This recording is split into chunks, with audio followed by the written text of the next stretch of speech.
Assalamualaikum warahmatullahi wabarakatuh. Bismillahirrahmanirrahim. Alhamdulillahilladzi waffaqa man arada min ibadih fajahada fillahi haqqa jihadih wa faza binailil matlub. Asyhadu an la ilaha illallah wahdahu la syarika lah wa huwa 'allamul ghuyub. Wa asyhadu anna Muhammadan abduhu wa rasuluh al-habibul mahbub. Allahumma fasholli wa sallim ala sayyidina Muhammad wa ala alihi wa ashabihi as-sabirina fil kurub. Amma ba'd. Kepada para hadirin kaum muslimin wal muslimat yang dirahmati Allah Subhanahu wa taala, marilah kita tingkatkan takwa kita, takut kita kepada Allah Subhanahu wa taala dengan menjauhi larangannya dan menjalankan semua perintahnya. Jika semua larangannya bisa kita tinggalkan, pastinya kita akan mendapatkan kebahagiaan yang sejati. Akan tetapi jika larangannya malah kita langgar, pastinya kita akan mendapatkan kerugian yang besar, baik rugi di alam dunia ini maupun rugi di alam akhirat nanti. Kepada para hadirin kaum muslimin yang dirahmati Allah Subhanahu wa taala, mari kita mau berpikir. Coba kita simak ayat atau surat Al-Isra ayat 32. Allah Subhanahu wa taala berfirman, "Wala taqrabuz zina innahu kana fahisyah wa sa'a sabila." Yang artinya, dan janganlah kamu mendekati zina. Sesungguhnya zina itu adalah suatu perbuatan yang keji dan suatu jalan yang buruk. Al-Quran surat Al-Isra. Kita semua diingatkan oleh Allah Subhanahu wa taala, jangan sampai mendekati zina, apalagi sampai melakukannya. Mendekati zina itu seperti apa sih? Mendekati zina itu banyak contohnya, antara lain sering bergaul antara pria dan wanita yang sudah dewasa, yang bukan mahramnya, terus-menerus, atau sering melihat film-film porno atau gambar-gambar porno lewat HP, ya bisa, lewat internet juga bisa. Wa qala Nabiyyu sallallahu alaihi wasallam, an-nadru sahmun masmumun min sahami iblis, faman tarakaha khaufan minna wa ta'ala a'ta wa ta'ala imanan yajidu halawatahu fi qalbi. Nabi Muhammad sallallahu alaihi wasallam bersabda, melihat kepada yang haram itu adalah panah yang diracuni dari panahnya iblis. Makanya barang siapa bisa meninggalkannya karena takut kepada Allah Subhanahu wa taala, maka Allah Subhanahu wa taala akan memberi manisnya iman di dalam hatinya seorang tersebut. Mari perhatikan soal syahwat. Soal syahwatnya para lelaki, yaitu terletak pada penisnya. Dijelaskan Fayat bin Najih, idza qama dzakarur rajuli dhaba sulusa aklihi. Fayat bin Najih berkata, ketika dakarnya, penisnya lelaki itu berdiri kencang atau besar syahwatnya, kalau bahasa Jawa ku ngajeng, maka 2/3 akalnya sudah hilang. Coba bayangkan, ketika dakarnya, ketika penisnya lelaki itu berdiri kencang atau besar syahwatnya, maka 2/3 akalnya sudah hilang. Wa qala ba'duhum idza qama dzakru rajuli dafa sulusa dinihi. Sebagian ulama mengatakan ketika dakarnya lelaki atau kemaluannya lelaki, penisnya lelaki kok berdiri kencang, besar syahwatnya, maka 2/3 agamanya sudah hilang. Menyimak keterangan di atas, ini jelas bahwa berdirinya dakar atau penis laki-laki itu berbahaya sekali. Apalagi jika berdirinya tersebut itu hasil dari melihat film porno atau hal-hal yang haram lainnya. Itu akan berbahaya sekali, bisa-bisa terjerumus melakukan perzinahan sebab tidak mendapat pertolongan dari Allah Subhanahu wa taala karena hasil dari melihat kemaksiatan. Sekarang bagaimana kalau ada orang laki-laki atau wanita yang bukan apa-apanya tapi pegangan tangan bebas lewat di jalan atau di mana saja? Bagaimana kalau ada orang semacam itu? Qala Rasulullah sallallahu alaihi wasallam, la ayyutana fi ra'si ahadikum bimukhitin khairul lahu ayamusa imra'atan la yahilu. Rasulullah sallallahu alaihi wasallam bersabda, jika ada seseorang lelaki, jika ada seorang laki-laki kepalanya itu dicoblos dengan jarum,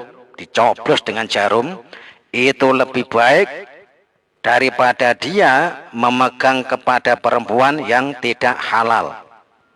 Jadi jika ada laki-laki, jadi kepalanya itu dicoblos, ditatoni, itu lebih baik daripada dia memegang kepada perempuan yang tidak halal. Sekarang berdesak-desaan dengan perempuan yang tidak halal.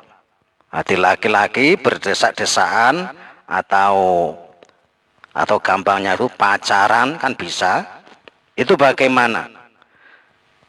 Qala Rasulullah sallallahu alaihi wasallam, wala ana yuzahimar rajulun kingziron mulattahan bitinin au khamain khairul lahu min ayuzahima mangkibahu mangkiba imra'atin la tahillu.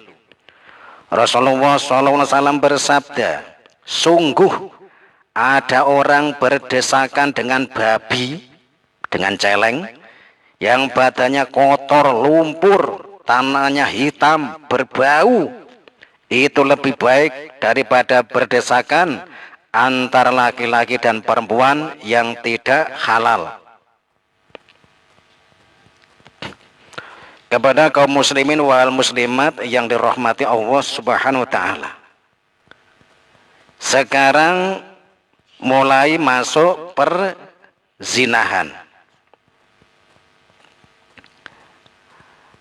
Dalam Maidah Hasanah saya sudah menerangkan bahwa munculnya penyakit itu dari perbuatan zina.